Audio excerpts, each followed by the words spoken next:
या युतीनंतर मुंबईकरांना, महाराष्ट्राला काय देण्याचा प्रयत्न पक्षाकडनं केला जाणार?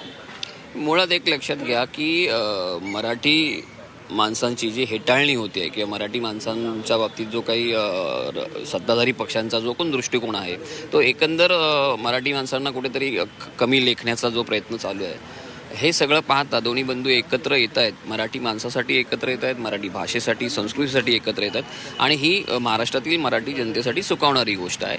आणि ते दोघं एकत्र येऊन मराठी ह्या माणसाच्या अस्तित्वाच्या लढाईसाठी एकत्र येऊन जर महानगरपालिकेच्या निवडणुकीच्या माध्यमातून पुढे येत असतील तर आपण त्याचं स्वागत करायला. मराठी टक्का मुंबईतून घसरलेला आहे हे फेक नरेटिव्ह हे सत्ताधारी विशेषतः भाजप पसरवत आहे.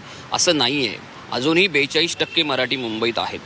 42 हा काही कमी आकडा नाही आहे. राहता राहिलं इतर धर्माचे किंवा इतर जातीचे किंवा पंथाची लोक जे आहेत त्यांना आम्ही असं कधी असं म्हटलं नाही की ते भेद केला नाही कधी आम्ही त्याच्यामध्ये.